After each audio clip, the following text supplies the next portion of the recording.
Oh, tinha uma piadinha nova, esqueci. E, gente? Ninguém quer saber não. E ele vai participar. O que eu acho sobre Nietzsche? Uma palhaçada. Ele gostava de cachorro? Gostar de animais? em geral. Gostava? Então a gente Adorava te animais. ama. Alguém que não leu nada e alguém que leu tudo. Silêncio no set! Silêncio no set! Não pode rir. Ó, 10 segundos sem rir. Meu Deus, que cronômetro demorado. Porra, fica quieta, cacete. De Não, novo. não é sem falar, é sem 5 rir. segundos. PlayStation. Nietzsche. Cadê o bigode? Vai viver mais do que o Nietzsche, Lili. Mais do que ele viveu.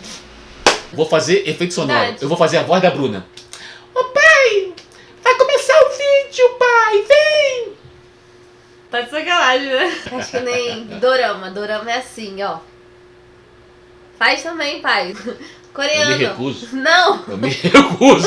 não, Ó, pai. ó. Sai, demônio. Eu foto assim, ó. O menino fica de um lado, a menina fica do outro, assim. Descobri que o humor tem limite agora.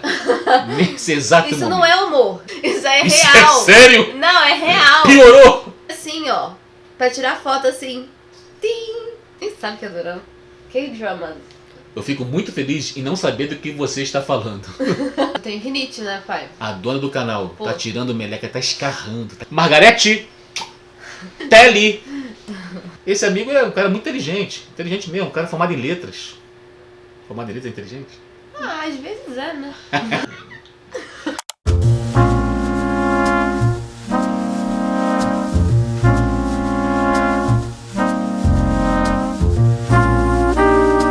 Oi, gente! Bem-vindo a mais um vídeo no canal. E hoje é sexta-feira. Mais um dia de vídeos. Se você não sabe, toda sexta-feira tem vídeo fixo aqui com o Senhor meu pai, essa pessoa estranha. Mas hoje é o prometido vídeo do último que a gente fez, comentamos que ia falar sobre o querido Nietzsche, o Senhor Nietzsche, o grande, que o meu pai admira muito, que ele é fã, muito fã, esse bigodudo aí estranho. Mas a gente vai ter um vídeo aqui mais caseiro, mas meu pai vai trazer bastante coisa sobre a filosofia de Nietzsche. Então a gente vai pegar esse livro. Se fala S, homo? Ah, esse homem. Então a gente vai usar esse livro. Até a página 50 meu pai vai comentar. Então ele tem um roteirinho aqui dele, colocar ali as partes que ele achou melhor pra trazer aqui pra vocês. Então eu espero que vocês gostem. Se vocês aí quiserem deixar nos comentários as suas impressões sobre o Nietzsche, mais dúvidas também a gente vai trazendo nos próximos vídeos de sexta-feira.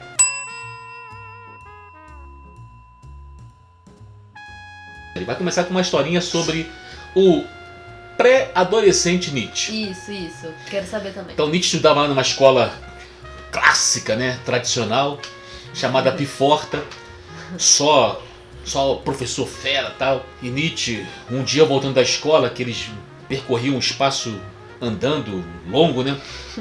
Ele, a irmã dele, a mãe dele, os coleguinhas, de repente começou a cair uma chuva, um temporal. E as crianças correndo para fugir do temporal, a mãe dele, a irmã, todo mundo correndo. E Nietzsche, ó, suave na nave. Chuva torrencial, lama, até os cachorros correndo, todo mundo correndo. Como é que ele andava? Suave na nave, só sem perder a classe. A irmã falou assim: ah lá, mamãe, o Frida veio andando na chuva. Chuva torrencial, chuva mesmo, braba. A mãe: corre, Frida, corre, Frida. Corre, Frida!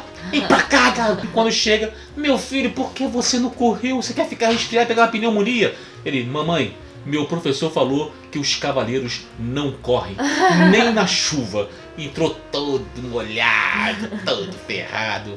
Aí, se fosse uma mãe brasileira dos anos 70, ela falou assim: ah, o seu professor falou isso, é? Entra. Só vai sentir a chinelada. Curiosidades literárias. A historinha tá lá na biografia de Nietzsche, que eu já mostrei no vídeo aí passado. Ah, legal. Os três volumes. Do Kurt Jans. Do Kurt Cobain. Surgiu interesses sobre Nietzsche. Sim. E quando nós falamos que poderíamos fazer um vídeo sobre Nietzsche, apareceram mais pessoas interessadas. Isso foi muito interessante pra gente, né? Sempre quando eu vou ler um grande autor, estou falando de grandes autores. Quando eu vou ler um grande autor, eu sempre procuro primeiro ler a sua biografia. Se eu quero logo ler esse autor e a biografia é muito longa, eu vou para a resumida. Tem esses livros aí, essas coleções boas na Amazon agora aí que vende aí. Fulano de Tal em 90 minutos. Né? Então tem Nietzsche em 90 minutos, tem tudo. Pra quem tem pressa? Pra quem tem pressa também. Pra te introduzir no pensamento daquele autor. Mas eu faço isso com os grandes autores, os mais complexos. Por exemplo, Nietzsche viveu numa época muito conturbada na Alemanha. E por que é importante conhecer a biografia, o mínimo do contexto histórico, social, da experiência de vida do autor, para você entender por que ele escreve daquela forma. Nietzsche é de 1844, morre em 1900, então ele pegou ali uma Alemanha ainda não unificada, que ela vai ser unificada, se eu não me engano, em 71, depois da guerra, né? Depois da guerra de 70. Então Nietzsche passou por esse momento. Não quer dizer que eu admiro Nietzsche, que eu concordo com tudo que ele fala. Nietzsche se torna ateu. Eu não sou ateu. Eu creio em Deus, porque eu tenho uma experiência particular com Deus. E eu não creio num Deus da religião. Esse eu só uso para ironizar. E não confunda ironia, sátira com ofensa. Blasfêmia. Não, blasfêmia. Não. Tudo vai ser Outra coisa. da pessoa. Não, tudo. Perfeito, isso é verdade. Assim, ó, você ofendeu Deus. Não, não ofendi Deus. Não tem como ofender Deus. Eu ofendi você. Sim. Porque dentro da sua religião, dos seus preceitos religiosos, das suas crenças, aquilo que eu falei sobre Deus, não o Deus de verdade, que eu creio que exista, não esse Deus, mas o Deus da sua religião, de como você entende, foi ofendido. Mas esse Deus, ele não existe. Existe você que crê nesse Deus que existe. Então, quando eu faço uma sátira, uma ironia sobre esse Deus, você entende que é contra o Deus verdadeiro. Mas por que você se ofende? Porque você que foi ofendido na sua crença. Não foi uma ofensa a Deus, foi uma ofensa à religião da pessoa. Perfeitamente. Porque assim, a pessoa pensa muito na questão do sagrado. Então é aquilo. Não, mas agora eu falei de uma forma geral. De tudo. Tá. Nas questões de opiniões. Independente do... E é importante falar isso. Assim, todo vídeo nós temos que falar isso. Toda vez que a gente tiver oportunidade, nós temos que falar isso. Porque o mundo, ele tá cada vez mais difícil se ter um debate, sabe? Tá cada vez mais fechado, discutir ideias. Você não tem como ser 100% puro e nem 100% impuro. Então você coloca todas as suas forças, toda a sua habilidade, capacidade em coisas impossíveis. Eu sou Nietzsche, eu vou ser extremamente Nietzsche. Entendeu? Em tudo que se faz hoje é extremismo. Niilista? Não, niilista não. Ao contrário, muito pelo contrário. Mas outra coisa que nós vamos conversar, o que é o niilismo em Nietzsche. Mas ele não pode ser também exagerado naquilo que ele acredita? Não, mesmo que ele não acredite em nada? Olha só, eu tô falando o seguinte, você pode ser o que você quiser. Você pode ser a mula de Balaão. Você pode ser, como dizia o Renato Russo, né? Sou fera, sou bicho, sou anjo e sou mulher. Usa meu amor. Já falaram que você não é bom cantando, você é bom leitor. Eu não cantei, eu declamei. Que quando você for para um debate, o extremismo é justamente o contrário de debate. O que está em jogo? O valor das ideias. Nossos valores são os mesmos. Agora, as ideias. Tá aqui, vou jogar minha carta, minha ideia. As de copas é minha ideia. Opa, pera aí. Eu prefiro um as de espadas. Grande exemplo de discussão são os diálogos de Platão. Vai ler os diálogos de Platão, como é que aconteciam. E era em praça pública, que se chamava Ágora.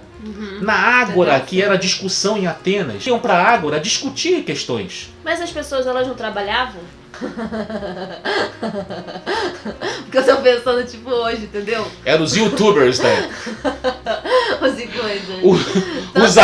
Os agoratubers. Tanta gente trabalhando. Pô, tem tempo pra ficar parado na praça. Quantas vezes a mãe de Platão não foi lá e puxou pela orelha? Tô aqui parindo. Ganhando dinheiro. Ninguém mais quer trabalhar, esses jovens. Só ficam aí na Ágora. Eu montei um roteirinho aqui no livro, tá? Vamos falar sobre o prefácio. E depois nós vamos. E depois nós vamos para os capítulos que eu acho muito, muito interessante. Porque eu sou tão sábio. Nossa. É um amor próprio imenso, né? O outro capítulo. Por que eu sou tão esperto? Nó. Nietzsche Smart. Por que eu escrevo livros tão bons? Ó. Ele vai começar a falar sobre as suas obras, uma por uma, numa ordem cronológica, que eu resolvi não discutir aqui nesse nosso bate-papo. Vamos ficar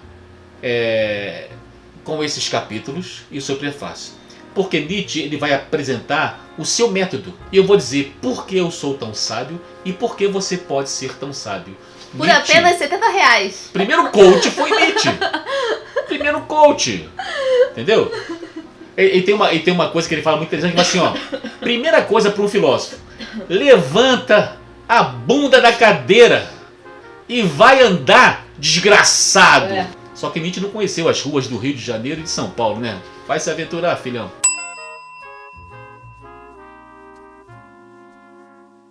Então, se alguém chegasse para Nietzsche na época, lá, fosse contemplando ele assim, ó, professor, por onde eu começo a ler teus livros? Não leia. Aquela pessoa que nunca leu Nietzsche, nunca teve contato com a literatura de Nietzsche, não é um bate-papo, eu vi um vídeo, não, cara, esquece isso. E eu estou falando de grandes autores, como já falei. O ideal é começar com um comentário. Tem comentários ruins? Tem, mas tem outros que são muito bons. Uma coleção boa de comentários de filosofia é essa chamada Filósofos em 90 Minutos. Não sei muito bem falar aqui o sobrenome do autor, mas é Paul Strathairn. Todos os comentários dele sobre os filósofos são excelentes. Por quê? Porque não tem nenhum viés ideológico, não tem uma paixão ideológica. Ele escreve sobre o cara. Realmente te coloca, ele te dá uma introdução, uma mini biografia do autor e um pouco do pensamento dele. Ele te insere ali no contexto. Aí quando você for pegar a obra, já dá uma melhorada. Porque Nietzsche ele não escreve como um acadêmico. Ele usa um método para escrever que se chama o método aforístico, né? Ele usa muito de aforismos, de máximas. Nietzsche é um exagerado. Mas ele é um exagerado por método. O método nietzschiano é o exagero. O Pondé, eu vendo o vídeo do Pondé, achei muito interessante. Ele falou assim, o Nietzsche, tudo que ele fala é por hipérboles. O termo que ele usa para fazer uma crítica negativa é sempre no exagero. Mas é um método, é para chamar a atenção. Sim. Quer ver um exemplo? Eu chego assim e falo assim, eu não gosto de um aspecto de alguma ideia. Aqui que eu falo, isso é uma coisa vergonhosa. Ao longo aqui da conversa você vai ver que Nietzsche, ele fala assim, ó, todo filósofo, ele tem que ter um espírito belicoso. Ele tem que buscar a guerra. Agora, essa guerra não é contra os pequenos, mas contra os grandes temas. Por isso que ele mira, né, o martelo dele, né, não de Thor, né, mas o martelo nietzschiano, ele mira o martelo nietzschiano para a igreja cristã da sua época. Porque ela é uma grande instituição que é a fonte da moral dos seus dias. Nietzsche, quando critica, ele critica a Alemanha. Ele não critica o mundo. Tá? Isso é um ponto importante.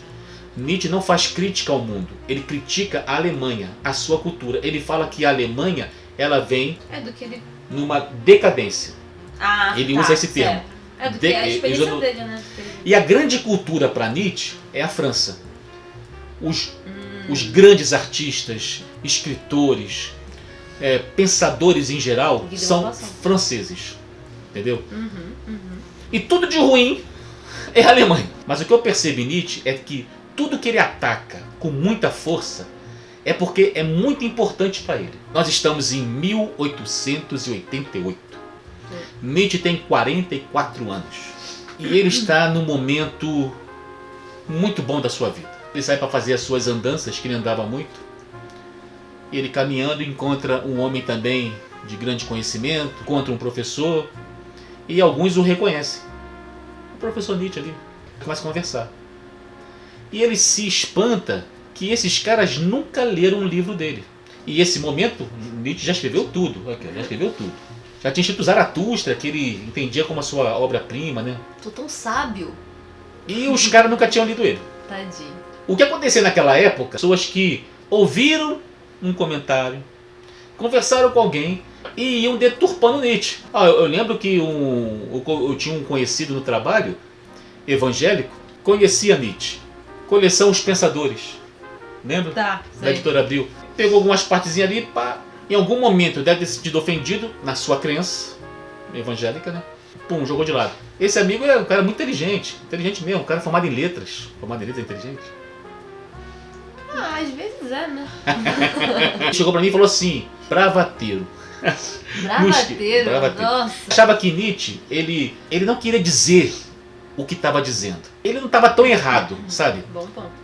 Não que Nietzsche não estava querendo dizer o que ele estava dizendo, mas Nietzsche se preocupava muito com a sua época. Tanto que, nesse momento que ele escreve essa obra, ele vai dizer que uma coisa sou eu, outra coisa são os meus livros. Nesse tempo, os meus livros não cabem. No local que eu vivo, na Alemanha, os meus livros não cabem. Por quê? Eles não são compreendidos. Ele dizia que algumas pessoas que ele tinha muito mais respeito o entendiam. Então ele vai citar algumas pessoas na França, na Itália, nos Estados Unidos, na Inglaterra. Apesar dele também fazer algumas críticas à Inglaterra, mas a sua crítica fundamental é sobre o alemão, que ele mais ataca, é o que ele mais ama. Então quando ele ataca a Alemanha, é aquele ataque do pai ao filho, né? Ele fala uma coisa interessante também. França também já foi reprovável. E o que ajudou a França a se reerguer, ele usa um termo que eu gosto muito, se redescobrir, foi a guerra. Ele acha que a guerra é importante. Na sua experiência, as guerras, elas produzem, não todas, algumas produzem realmente uma evolução nas artes, no pensamento. Aí eu digo aqui, agora eu estou falando, porque Nietzsche não conheceu o nazismo. Ele não conheceu nem a Primeira nem a Segunda Guerra. Ele morreu em 1900. Será que a Segunda Guerra, as duas grandes guerras, e até mesmo o período entre guerra, foi bom para a Alemanha? Deixa aí para vocês. Melhorou a Alemanha? Fez ela aprender? Acho que não, né? Depois daquele protesto dos cachorros lá. Lá na Alemanha protestando porque se sente cachorro. Já leu Nietzsche, quem já conhece um pouquinho, sabe que hoje seria válido para os nossos dias. Nariz. Já falei que eu estou muito triste com esse canal. Não tenho uma maquiadora. Eu tenho rinite, né, pai? A dona do canal Pô. tá tirando meleca, tá escarrando.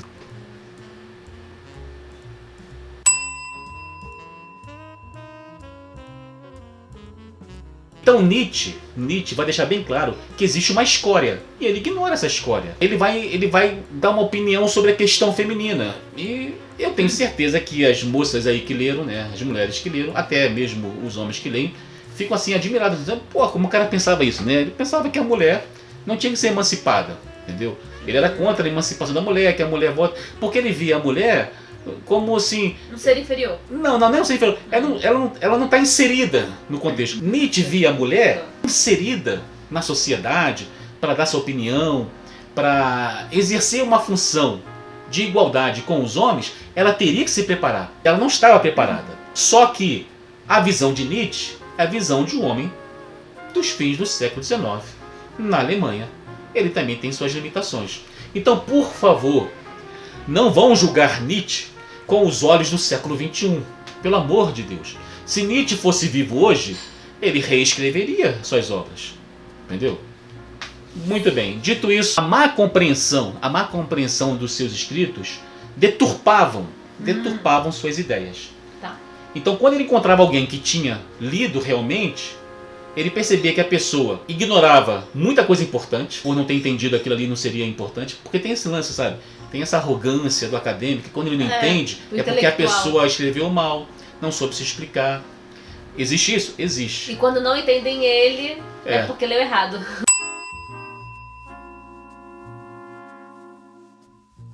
A primeira coisa que fez Nietzsche escrever esse livro foi isso. Ele se tornar mais compreensível por aquelas pessoas que, de repente, iriam ler, né? Para começar a entendê-lo, ele mesmo se diz um discípulo do filósofo Dionísio. Quem foi Dionísio? Fala aí você. O Baco. Então Nietzsche ele contrapõe Dionísio e Apolo, esses dois deuses, filhos de Zeus, se eu não me engano. Então Dionísio é aquele que festeja a vida, ele se diverte. ele se entrega às coisas da vida, sem se preocupar com: pode isso? Será que eu posso fazer isso? Apolo já é o moralista. O que proíbe é o que aponta: não faça isso, não faça aquilo. Estamos falando do Nietzsche de 44 anos.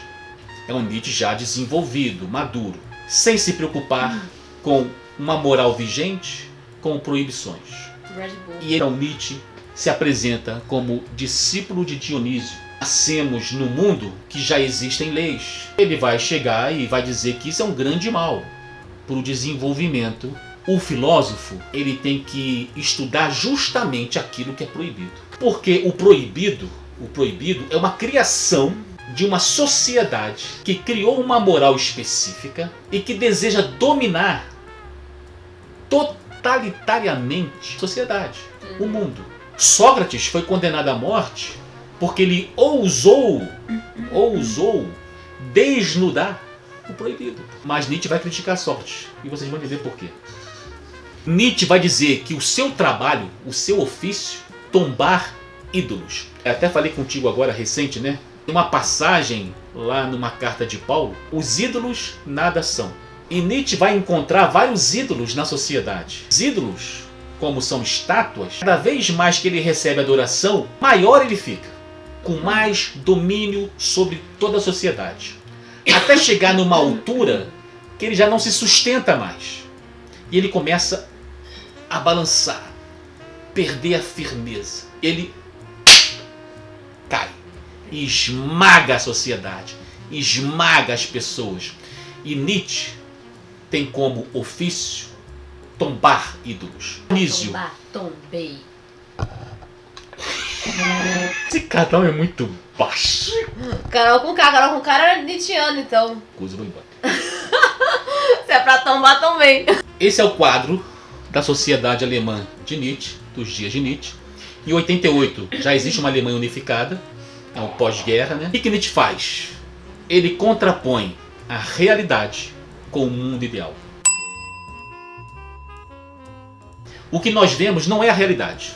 É um mundo idealizado, fantasiado por pessoas que detêm o poder. É qualquer pessoa que detém o poder. É um professor acadêmico, um reitor, o padre, o pastor, o político, o presidente, o rei, o imperador. Qualquer pessoa que detém o poder. O que é poder?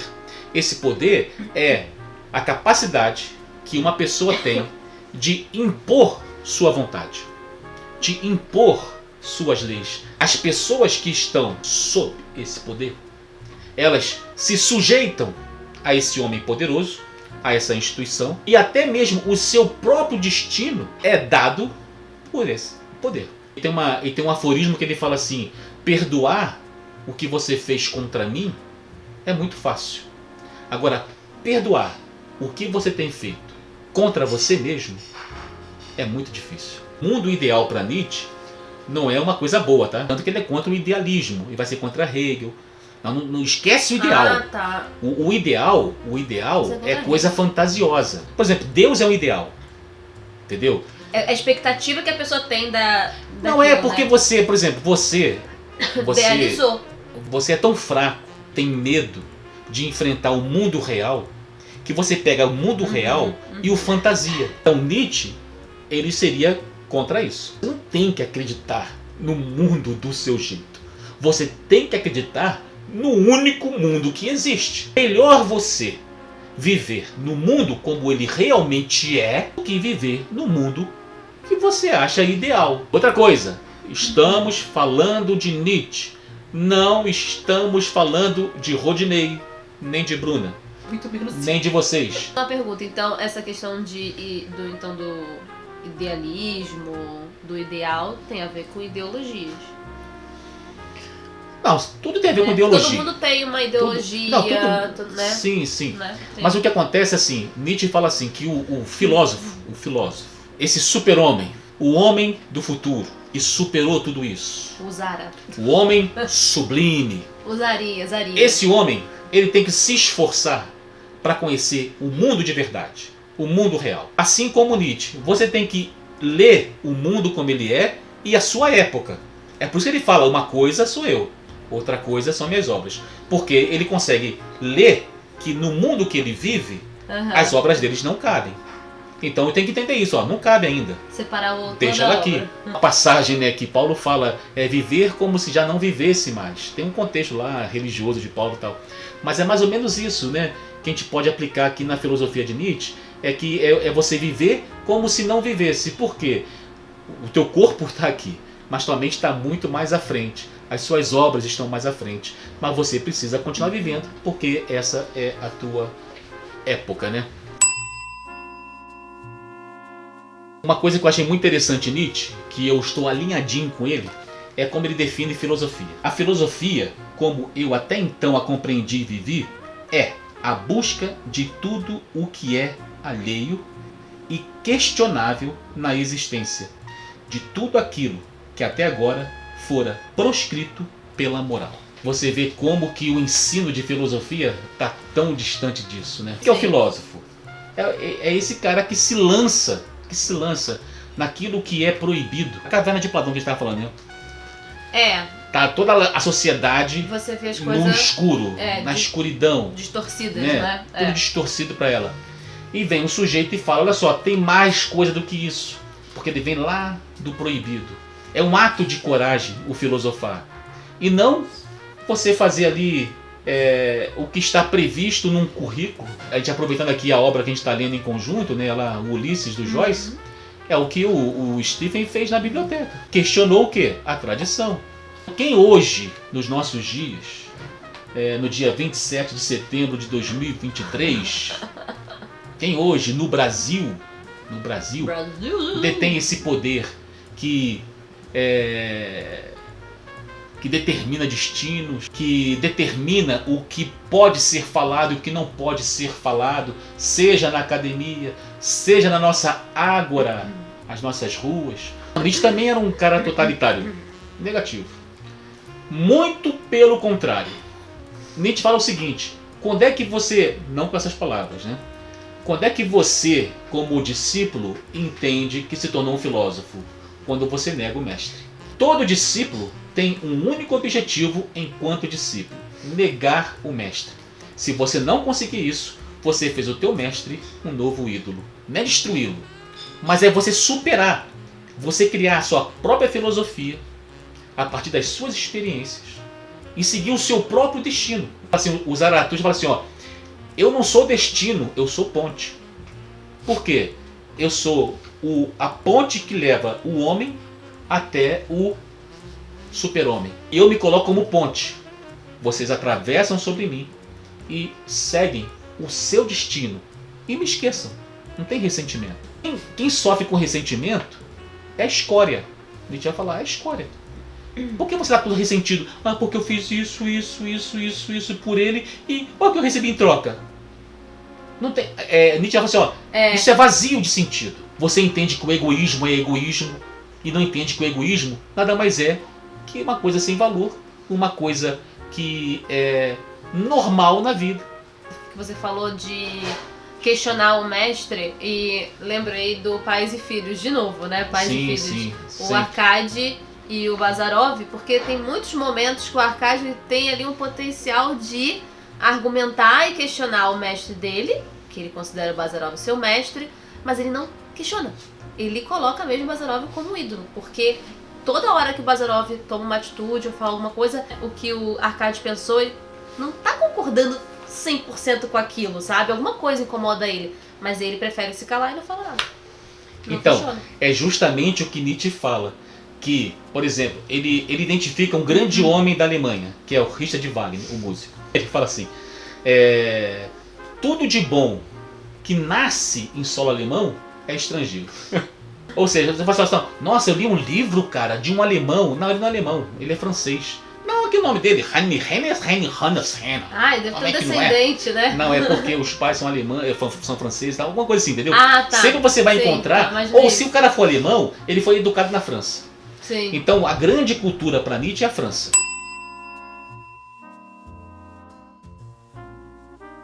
O espírito para Nietzsche, é bom abrir aqui Dorama. É bom aqui abrir um parêntese. Que o espírito para Nietzsche não é o espírito como é concebido na cultura cristã. O espírito é tudo que o homem tem de elevado. é o homem artista. O super-homem atinge uma situação espiritual. Então é essa visão mais ampla da existência. Você compreende melhor o que é a existência. Mais à frente você vai ver por que Nietzsche não lia e dizia que quem lia, aí ele vai seguir muito a filosofia de Schopenhauer, que foi seu grande mestre e tal, mas ele vai falar que quem lê muito parou de pensar. Esse foi o prefácio. Oi gente, Bruna editando o vídeo aqui e só para dar um recado que esse vídeo de hoje vai ser só até o prefácio do livro Esse Homo. Já gravamos até o capítulo 1, que é o Porquê Sou Tão Sábio, só que ficou um pouquinho grande, então a gente deixou só o prefácio e no próximo vídeo a gente dá continuidade para o capítulo 1, focando só nele, e vamos abrir um espaço também para fazer um vídeo só respondendo perguntas do Nietzsche, qualquer dúvida, seja a mais básica até a mais complexa. Se quiserem perguntar, podem perguntar, que a gente tenta aqui responder, o Senhor meu Pai tenta aqui responder para vocês, tá bom? É só isso, e agora bora encerrar o vídeo. Neste dia perfeito em que tudo amadurece e não apenas a uva se acastanha, caiu neste instante um raio de sol sobre minha vida. Eu olhei para trás, eu olhei para fora e nunca vi de uma só vez tantas coisas e tão boas. Não por acaso eu sepultei hoje meu 44º ano. Era-me permitido sepultá-lo. Aquilo que nele era vida está salvo, é imortal. A transvaloração de todos os valores, os ditirambos de Dionísio, e para repouso o crepúsculo dos ídolos. Tudo isso um presente deste ano, mesmo de seu último trimestre. Como eu não deveria ser grato a toda a minha vida? E então eu narro minha vida.